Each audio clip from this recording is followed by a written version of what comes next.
you're still not on board with this, how about an old, reliable one? You know, how about Tourette syndrome? Yeah.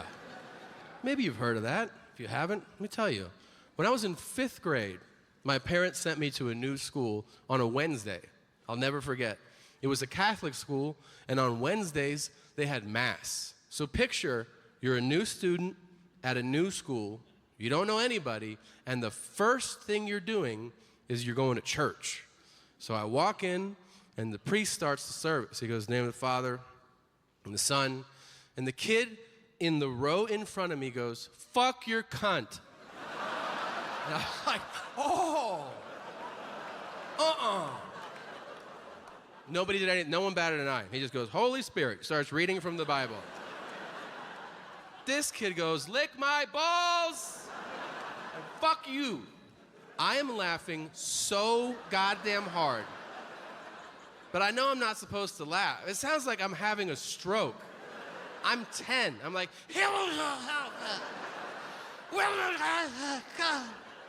I have tears running down my face. And finally I'm able to get out, how come nobody else is laughing? And the kid next to me goes, he's got Tourette's. It gets old.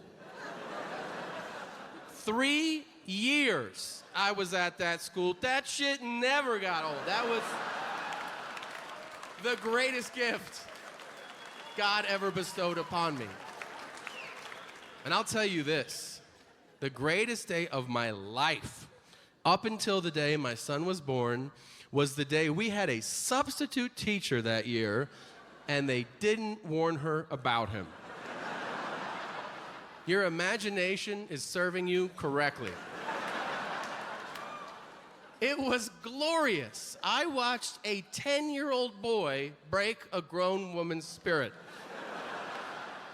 These poor substitutes, they don't know what's going on in your class, you know? She walked in, somehow they didn't tell her, and she's like, read chapter 3.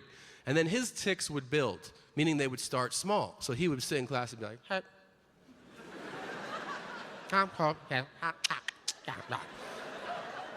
So she goes, what's going on? And we're like, oh. She doesn't know. And then he would do this every day. He would take markers and paint his own shirt. Again, every day he did it, but she doesn't know about it. So she sees it. She's like, what are you doing? He goes, what do you think, bitch? Ah! Then he starts painting his face with the marker, and she goes, stop that. And he goes, fuck you, bitch, fuck you, fuck you. And she's like, what's happening? What's happening? And we go, that's Kevin. Why are you crying so much right now? Like that. And she killed herself. She's dead. So.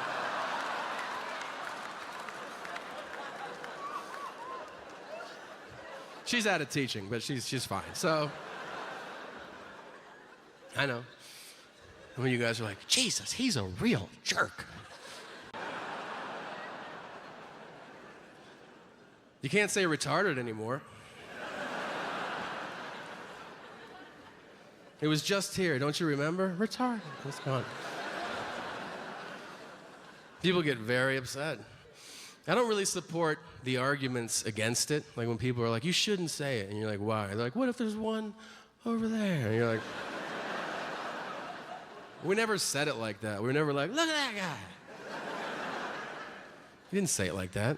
You said it to describe an idea or a situation, you know? Like if your friend was like, I'll pick you up at your house, and then we'll come back to my place, and then later we can go back to your house, and we can get your bags, and then we'll come back over here after that. And you're like, well, that's retarded. Why the fuck would we do that? But now you can't say that. Now you gotta be like, that's not smart. Your idea has an extra 21st chromosome, if you ask me.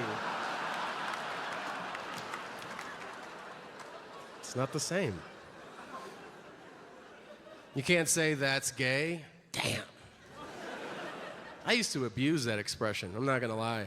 And never for anything remotely sexual. You know, I just would say it all the time. Like if you were like, I'll have a water, no ice, I'd be like, that's gay, you know? Why do you have so many balloons? That's gay. Shit like that. You can't say it anymore. Now, to be clear, you can say that's gay, but it has to be for something overtly gay. Like it has to be 10 guys standing in a line. Each of them has their dick in the ass of the guy in front of them, and they're marching and they're going, I want the cum. Give me the cum. I want the cum. And then you can go, that's gay.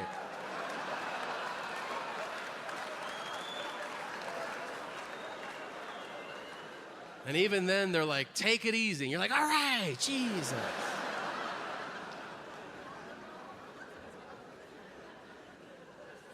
You can't say midget? God damn it. I never thought we'd lose that one. Can't say it. People get very upset. I never said it to be cruel, and let's be honest, it was perfectly acceptable for years. The best part about the word midget before it became offensive is that it's specific. You know exactly what someone's talking about when they say it. That's what was great about it. You could be like, oh, I was at the zoo today and I saw a midget. And you'd be like, oh, did they feed him to the lions? Like, what happened next, you know?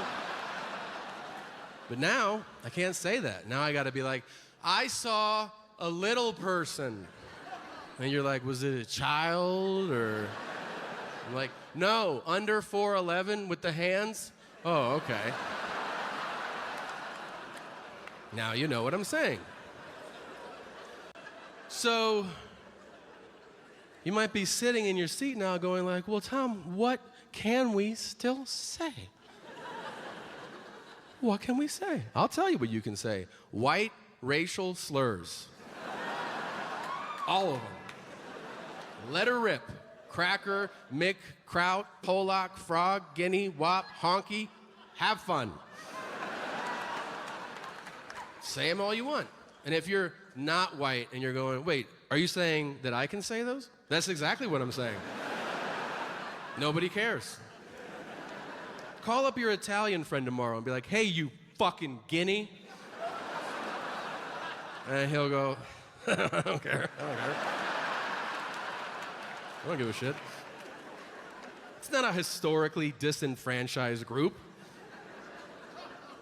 The best slur of all for me, I think, is honky. I'll tell you why. The word honky is hilarious in and of itself, but for some reason, truly racist white people have latched onto that word. It's like this great indicator to know if someone's racist. If they act like that word is offensive, run, okay? You don't believe me? Watch the news. Next time there's some like racial fight in the news, they'll find some hillbilly. Like, what happened? He'll be like, well, he called me a honky. And they're like, and did you pass out from laughing hysterically or what happened next? He's like, no, I stabbed him. And you're like, oh shit, that's fucking crazy. I'll pay you to call me a honky. I don't care. It's a great word. I saw a racial fight. Well, luckily for you, I have 3 examples. First, foreign accent syndrome.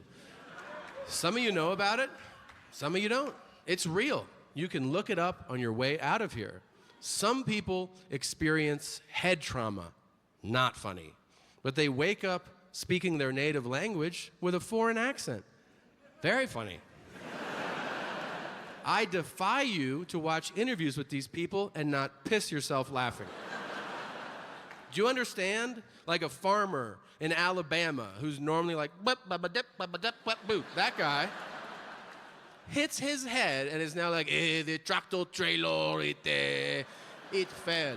A la mer. That's not funny to you, you piece of shit? Really? The best case ever of foreign accent syndrome happened in the UK. Well, not only was it a British woman who lived her entire life in the UK, she'd never left the town she was born in for 33 years. She was in an accident, and she woke up speaking English, but with a Chinese foreign accent. Did you hear what I just fucking said? Do you now believe in God and his awesome sense of humor? A British lady who her whole life was like, hello, it's a bit of a whiffle, isn't it? Like that. Now says, I have not had my conversation for over 3 years now. First of all, Do you know how hard it is to do that impression without squinting? Secondly,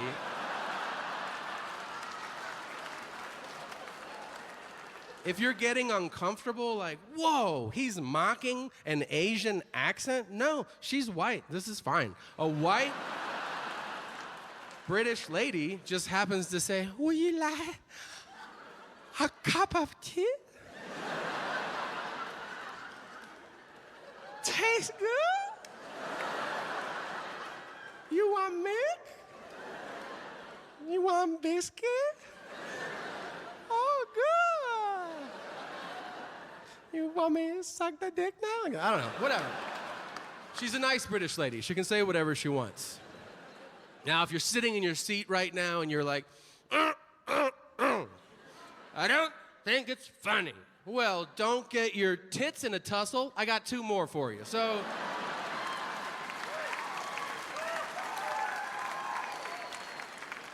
what about persistent genital arousal disorder?